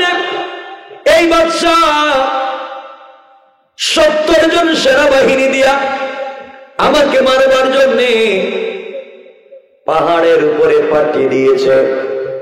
আমার আল্লাহ আমাকে হেফাজত করে দিয়েছেন, তার 70 জন সেনাবাহিনীকে ধ্বংস করে দিয়েছেন। এরপরে বাদশাহ আমাকে মারবার জন্য সাগরে পাঠাইছে। আমার আল্লাহ তার 70 জন সেনাবাহিনীকে ধ্বংস করেছেন, আমাকে আমার আল্লাহ হেফাজত করেছেন। ও দেশের জনগণ, আমি এক আল্লাহর উপর ঈমান আনছি, আমার আল্লাহ বারবার আমাকে বাঁচাইয়া দিয়েছেন, এই বাদশার জুলুম অন্যায় থেকে বাঁচাইয়া দিয়েছেন। এবার আপনাদেরকে আমি দাওয়াত করে জমা করেছি। এতদিন পর্যন্ত বাদশাহ আমাকে মারতে পারলো না, আমার আল্লাহর নাম না নেওয়ার কারণে। বাদশাহ আমাকে বলেছে কেমনে মারা যায়, আমি দাওয়াত করে আপনাদেরকে জমা করেছি। আপনাদের সামনে আমি একটা সত্য মিথ্যার বিচার দিতে চাই। এতদিন পর্যন্ত বাদশাহ আমাকে মারতে পারবে না, একমাত্র আমার আল্লাহর নাম না নেওয়ার কারণে। এই মুহূর্তে বাদশাহ আমার গলায় ছুরি চালাবে, আমার আল্লাহর নাম নিয়ে গলায় ছুরি চালাবে। আমার আল্লাহর নাম নিয়ে আমার গলায় ছুরি চালিয়ে দেওয়ার পরে আমি যদি মরে যাই, বুঝবে আমার আল্লাহর নাম সত্য। আর আমার আল্লাহর নাম নিয়ে আমার গলায় ছুরি চালিয়ে দেওয়ার পরে আমি যদি না মরি, বুঝবে আমার আল্লাহর নাম মিথ্যা। এই সত্য মিথ্যার বিচার তোমাদের কাছে দিলাম। এতদিন মানতে পারলো না আমার আল্লাহর নাম না নেওয়ার কারণে, আর আজ যদি মরে যায় আমার আল্লাহর নাম নেওয়ার কারণে, সবাই বুঝবে আমার আল্লাহর নাম সত্য। এই সত্য মিথ্যা ইনসাফ তোমাদের কাছে দিলাম। এই কথা বলে আব্দুল্লাহ বিন তাবের সেজদায় পড়ে গিয়েছে। বাদশাহকে ডাক দিয়ে বলেছে, বাদশাহ, ও বাদশাহ, আমি যখন সেজদায় গিয়ে পড়বো সুবহান রাব্বিয়াল আলা, আমি সেজদায় গিয়ে বলবো আমার আল্লাহ বড়। ওই সময় আপনি আমার গলায় ছুরি চালিয়ে দিবেন। বাদশাহ যখন গলায় ছুরি চালিয়ে দিবে, এমন সময় ডাক দিয়ে বলছে, আব্দুল্লাহ রে বলো, বলো তুমি আমাকে বলো কি কালিমা পড়া লাগবে। আব্দুল্লাহ বলছে, বাদশাহ আপনি বলেন বিসমিল্লাহি রাব্বিল গোলাম। এই গোলামের সত্য রবের নামে গলায় ছুরি চালিয়ে দিলাম।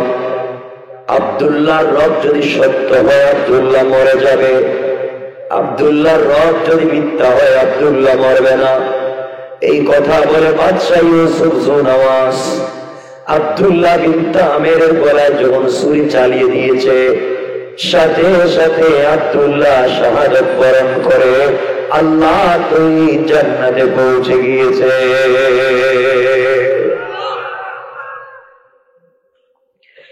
এবার বাদশা নাচানাচি শুরু করে দিয়েছে। কেউ নাই, আব্দুল্লাহ নাই, মন্ত্রীও নাই, মুরব্বীও নাই, এই দেশের ভিতরে কেউ নাই। কেউ আর দ্বীনের দাওয়াত দিতে পারবে না, কেউ আর তাওহীদ রিসালাতের কথা বলতে পারবে না, কেউ আমার ক্ষমতা নষ্ট করবার ধান্দা করতে পারবে না। এই বলে বাদশা তো মহা খুশি। দেশের লক্ষ কোটি জনগণ দেখছেনি, কথা বলেন, দেশের জনগণ দাঁড়িয়ে গিয়েছে আর ডাক দিয়া বলছে, বাদশা ইউসুফ সুনাওয়া শুনো, এতদিন পর্যন্ত আমরা মনে করেছি আপনি সত্যবাদী, আজ প্রমাণ হয়ে গিয়েছে আপনি মিথ্যাবাদী, আপনি ধোঁকাবাজ। একটা জোয়ান ছেলে এত কিছুর উপহার উপঢৌকন, এত কিছুর লুক পাওয়ার পরেও কালিমা ছাড়ে নাই। আপনার মেয়েকে বিয়ে করবার অফার বাদ দিছে, দেশের মালিকানার অফার বাদ দিছে, তাও এক আল্লাহর উপর ঈমান এনে জীবন পর্যন্ত দিয়ে দিছে। বুঝতে পেরেছি এই আব্দুল্লাহ আল্লাহ সত্য আল্লাহ, আর আপনি একজন মিথ্যাবাদী প্রতারক। এই কথা বলে দেশের লক্ষ লক্ষ জনগণ দাঁড়ায়া বাদশার সামনে কালিমা পড়ে মুসলমান হয়ে যায়। আল্লাহু আকবার। বাদশা আশ্চর্য হয়ে গেল। একজন বলেছে এখন যে লাখ লাখ আব্দুল্লাহ বলছিল আল্লাহর সঙ্গে ওয়াদা দিয়েছে, আয় আল্লাহ নৌকায় যদি আপনি আমাকে বাঁচাইয়া দেন, আমি কিন্তু দেশের জনগণের কানে কানে তোমার তাওহীদ পৌঁছাইয়া দিব। জেলের ভিতরে থেকে কিন্তু সব মানুষকে মাঠে জমা করে তাওহীদ পৌঁছাইয়া দিছে। সে শহীদ হয়ে গিয়েছে, হাজার কোটি মানুষকে কালিমাওয়ালা বানাইয়া দিয়ে গিয়েছে। এবার বাদশার মাথা গরম হইলটা কি, মরলো একজন, এবার যে লাখ লাখ এই লক্ষ লক্ষ জনগণকে মারবার জন্যে বাদশা বড় বড় গর্ত খনন করেছে, বিশাল বিশাল গর্ত খনন করে আগুন জ্বালাইছে। এই আগুন জ্বালাইয়া যারা মুসলমান হয়েছে তাদেরকে হত্যা করবার পরিকল্পনা করেছে। এই কথা আমার আল্লাহ আমার তেলাওয়াতকৃত আলোচ্য আয়াতে বলেছেন। কোন সুবহানাল্লাহ। এইমাত্র আইলাম আয়াতে আল্লাহ বলছেন কুতিলা আসহাবুল উখদুদ, যারা গর্ত খনন করছে তারা এই যে গর্ত খনন করছে কালিমাওয়ালা তাওহীদওয়ালা ইনসাফওয়ালা মুসলমানদেরকে হত্যা করার জন্য গর্ত খনন করছে। এইমাত্র আমরা আয়াত পর্যন্ত আসলাম। এখন গর্ত খনন হবে, আগুন জ্বালানো হবে, কয়জনকে মারতে পারলো, কারে কারে মারলো, বাদশা কেমনি মরলো, আগুন নিবলো কেমনি, কোন জায়গার থেকে একটা বাতাস আসলো, এই বাতাসে কার কার শরীরে আগুন জ্বললো, বাদশা কেমনে পুরা মরলো। লম্বা কথা, আর সেদিকে যাইতে চাই না, এখন রেখে দিতে চাই, কাজ হবে না। বহুত কথা কোন 12টা সোয়া 12টা কাটায় কাটায় মানে সোয়া 2 ঘন্টা দেখছেন। আরে 2 ঘন্টা এটা কি প্লাস্টিক পাইছেন? সোয়া 2 ঘন্টা কথা কইতেছে, তাও তো সালাম। ভালো জায়গায় আসছি, মাত্র আয়াতের তাফসিরে আসলাম। এতক্ষণ যা আলোচনা করে যে আয়াত বসেন বলছি শুধু রাখবো, উঠাউটি শুরু করে দিচ্ছেন। আমি কি রাখছি? বসেন। এইমাত্র একটা জায়গায় আসলাম। এখন মূল আলোচনা হচ্ছে কেমনে গর্ত খনন হইল, কেমনে আগুন জ্বালাইলো, কয়জন রে মারলো, কেমনে আল্লাহ একটা বাতাস ছেড়ে দিবে, বাতাস কেমনে কেমনে সব নিবাইয়া দিবে, কেমনে বাদশা আরো বিপদগ্রস্ত হবে। ওটা তো লম্বা কথা, এটা এখানে রাখলাম, সামনের দিকে যেতে চাই না। কেউ উঠবেন না, কিন্তু মোনাজাত করব, বসবেন, উঠবেন না। এতক্ষণ হচ্ছে মৌলিক আলোচনা আয়াতের, এখানে রাখলাম। এরপর থেকে হচ্ছে পরের আলোচনা। শুধু আয়াতটা বুঝাইয়া দিলাম, যেটা পড়ছিলাম এটাই যে আমার বন্ধুগণ। এরপর অনেকগুলো প্রশ্ন ছিল, এগুলার আমি 1-2 মিনিটে কথা বলিনি, এরপর আমরা মোনাজাত করে দিব। মূল আলোচ্য বিষয় রেখে দিলাম, আর সামনে যাব না, ঠিক আছে তো? মাথার চুল থেকে পায়ের পাতা পর্যন্ত পর্দা, শুধুমাত্র 14 জন ছাড়া কারো সামনে বের হওয়া যাবে না। কথা বুঝতে পেরেছেন? কারো সামনে আড্ডা দেওয়া যাবে না, দুলাভাইয়ের সামনে, এরপরে এই যে দেবরের সাথে আড্ডা দেওয়া যাবে না, গল্প গুজব করা যাবে না, রাস্তাঘাটে পর্দাবিহীন বের হওয়া যাবে না। আর এখন পর্দা করার কথা বলছি আমি, মাথার চুল থেকে পায়ের পাতা পর্যন্ত। আমি বলিনি বুরকা পরার কথা, পর্দার কথা বলেছি। কারণ বর্তমান বুরকা এটা পর্দা নয়, এটা অনেকাংশে ফ্যাশন, ঠিক কিনা বলেন? বুরকা পরছেন পর্দার জন্য, দেখবেন এখানে স্টোন, ওখানে স্টোন, এদিকে স্টোন, এদিকে স্টোন, কত সিস্টেমের কালারিং, কত পেইন্টিং। ওরে বাবা রে বাবা, ঠিক কিনা? যে চাইতো না হেও তো চাইবো। পর্দা হয়েছে না গেছে? এজন্য আমি বলছি পর্দার কথা। মাথার চুলের গোড়া থেকে পায়ের পাতা পর্যন্ত ঢিলা ডালা পোশাক হবে, যে পোশাক পরলে চিনা যায় না। ঠিক আছে তো ইনশাল্লাহ? কথা শুনে নবীজি বলেছেন, যদি কোনো নারী দেখেন, শুনেন এক কথা খুব মনোযোগ দিন এই কথাগুলা। হযরতে উসমান রাদিয়াল্লাহু তাআলা আনহু যখন শাহাদত বরণ করতেছেন, শহীদ হয়ে যাচ্ছেন, স্ত্রী কাঁদতেছেন, স্ত্রীকে বলছেন, স্ত্রী তুমি কান্না করতে গিয়ে তোমার যেন মাথার একটা চুলও বের না হয়ে যায়, তোমার যদি একটা চুলও বের হয়ে যায় আমি উসমান জান্নাতে যেতে পারবো না, দায়ুস হয়ে জাহান্নামে চলে যাও। এজন্য মহিলাদের একটা চুলের জন্য বের না হয়, সব পর্দা। ঠিক আছে তো ইনশাআল্লাহ? বলেন পর্দায় রাখবেন তো? আমার মায়েরা, আমার বোনেরা যারা আছেন আল্লাহর ওয়াস্তে পর্দায় থাকবেন, পর্দায় থাকবেন ইনশাআল্লাহ। ওরে বাবা, এখন দেখা যায় প্রেমিকের সঙ্গে দেখা করতে বুরকা পরে যায়। ঠিক এটা ঠিক জানলেন কেমনে আপনারা? হেরা জানলো কেমনে? তো বহুত বড় শয়তান হয়ে গেছে দেখতেছি। এজন্যই তো আমি কই যুবকের এই মহিলা কলেজের গেটে দাঁড়ায় থাকে কেন? এগুলা হারাম। এগুলা কি?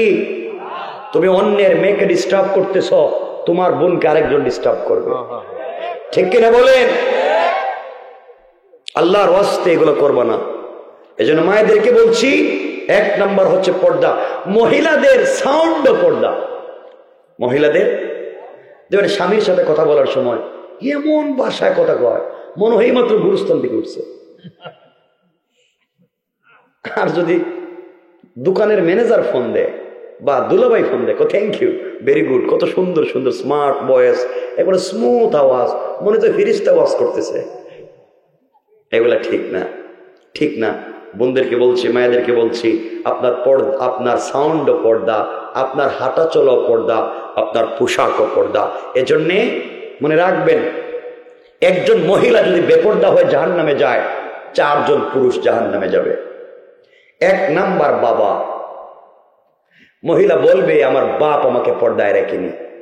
2 নাম্বার তার স্বামী, কিয়ামতের দিন বলবে আমার স্বামী আমাকে পর্দায় রাখেনি। 3 নাম্বার কে? তার সন্তান আমাকে পর্দায় রাখেনি। 4 নাম্বার তার ভাই আমাকে পর্দায় রাখেনি। বাপ জাহান্নামী, ভাই জাহান্নামী, স্বামী জাহান্নামী, বাচ্চা জাহান্নামী। একজন মহিলা জাহান্নামে গেলে 4 জনকে নিয়ে যাবে। আর পুরুষের এই 4 জিনিস ছাড়া আর কিছু নাই। কথা কোন না কেন? এজন্য ভালো হয়ে যান, মহিলাদেরকে পর্দায় রাখবেন। কিন্তু 7 প্রকারের নারী জীবনে জান্নাতে যাবে না। এইটা আরেক ওয়াজ, এদিকে যাইতে চাচ্ছি না। হ্যাঁ বুঝতেছে না তো রাত্রে ভাই, কি 2.5 ঘন্টা হয়ে গেছে কিন্তু না। আর শোনেন, আপনারা তো বলতেছেন মহিলার জাহান্নামে যাবেন, এটা শুনতে চান। আর আপনারা যে খারাপের খারাপ হয়েছেন, বউরে বানাইছেন কাজের বুয়া, সারাদিন কাজ করেন বউরে দিয়া। এটা কই পাইলেন? বউকে দিয়ে তো কাজ করাবেন না, হারাম। বউকে দিয়ে কাজ করানো হারাম। এখনো বিরুদ্ধে যাচ্ছে, এখন আর কথা শুনতে চাইতেছেন না। শোনেন, আপনারা কত খারাপ হয়েছেন, বউরে দিয়ে কাজ করান। বউ এই যে ঘুম থেকে উঠছে, উঠার পরে ঘর মুছো, বাথরুম মুছো, বাচ্চাদের পরিষ্কার করাও, সবার নাস্তা তৈরি করো, বাচ্চাদের স্কুলে টিফিন তৈরি করো, বাচ্চাদেরকে স্কুলে নিয়ে যাও, ওদের থেকে স্কুল নিয়ে আসো, বাড়ির সবার নাস্তা তৈরি করো, ঘরের সবার খাবার তৈরি করো, ঘরের সবার কাপড় ধুয়ে দাও, হাঁস মুরগ থাকলে তাও দেখো, গরু ছাগল থাকলে তাও দেখো, কেউ অসুস্থ হলে ওষুধ খাওয়াও। মহিলা কাজ করতে করতে করতে করতে রাত্রেবেলা যে কোন সময় না খাইয়া ঘুমাইয়া গেছে, একটা স্বামীও জিজ্ঞাসা করে না বউ তুমি খাইছো নি? একথা কর না কেন? তাহলে কই পেয়েছেন আপনারা? আপনি যান আজকে বাসায়, খবর আছে, আমি বইলে দিতেছি, কয়েক মিনিট বসেন। তাইলে এগুলা কেন করেন? বউর সাথে তো খারাপ ব্যবহার করেন কেন? এরপরে কেউ উঠবেন না কিন্তু। এরপরে অনেক আছেন এখানে বসে আছেন আল্লাহর ওলির মতো, লম্বা লম্বা বক্তৃতা করেন, সমাজে লেকচার দেন, আর এখনো বউর টাকা দেন না, বউ মোহরের টাকা পায়। আল্লাহ জানে পায়নি, আল্লাহ জানে পায়নি, মোহরের টাকা পায়নি। বিয়ে করছেননি আপনারা? বউ মোহরের টাকা পায়নি, দিছেননি, দেন না কেন? এ যারা দেন না কেন কোন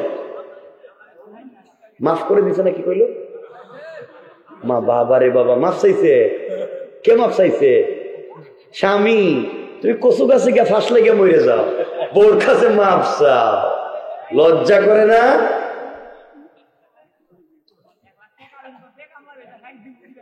$1,00,000 কি মানুষ তো 20 লাখ টাকাও দিতেছে দেখতেছি $1,00,000 তুই প্রতি মাসে মাসে 50 টাকা করে দিবা 50 টাকা করে দিবা শোনেন কিন্তু অনেক স্বামী আছে স্ত্রী আছে মায়েরা আছে যারা স্বামীকে মাফ করে দেয় না এখানে কেউ আসেননি মাফ পাইছেন কলিজার টুকরা বউ মাফ করে দিছে মোহরের টাকা আসেননি কেউ একটু হাত দেখেন না দেখি কারা কারা মাফ পাইছে বুঝবে এলাকার মহিলারা খুব ভালো স্বামীরে মাফ করে দেয়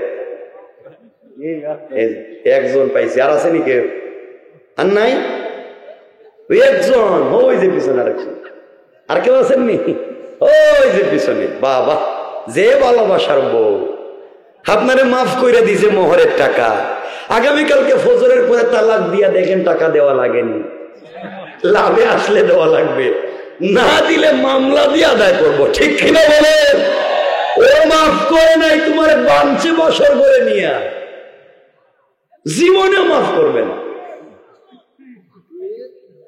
এজন্য টাকাগুলা দিয়ে দিয়েন কথা কয় না কেন আরে বাবা নামাজ রোজার মতো ফরজ টাকাগুলো দিবেন তো ইনশাল্লাহ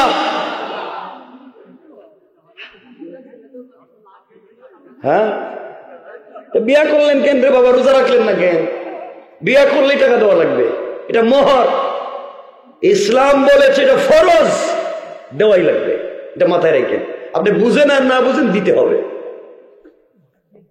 এরপরে আপনারা যারা আছেন আল্লাহর রাসূল বলেছেন আল্লাহ পাক হাদিসে কুদসিতে বলেছেন যেই করে স্বামী তার স্ত্রীকে সালাম দিবে স্ত্রী তার স্বামীকে সালাম দিবে এই করে আল্লাহ তার কুদরতের হাতে ৯১টা বরকতের দরওয়াজা খুলে দিবেন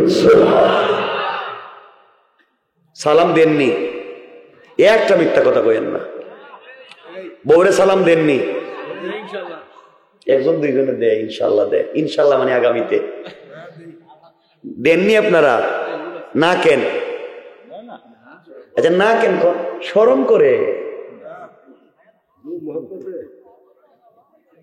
বউরে সালাম দিবেন ইনশাল্লাহ বলেন আম্মাজান আয়েশা শামাইলে তিরমিজি শুনেন শামাইলে তিরমিজিতে আম্মাজান আয়েশা বলেন আমি আমার স্বামীকে সালাম দেওয়ার জন্য বহু চেষ্টা করেছি কিন্তু সালাম দিতে পারিনি নবীজি আমাকে আগে সালাম দিতেন এজন্য হাদিসের অর্থ দাঁড়ালো বাহির থেকে গড়ে যিনি যাবেন তিনি সালাম দিবেন বাহির থেকে গড়ে গিয়া এজন্য স্বামীরা তাকে বাহিরে স্ত্রীরা তাকে গড়ে এজন্য সালাম দিবে স্বামী স্ত্রীকে সালাম দিবে কে বলেন স্বামী কারে সালাম দিবে স্বামী সালাম স্ত্রীকে দিবে এজন্য আজকের থেকে বাসায় গিয়া সবাই বউরে সালাম দিবে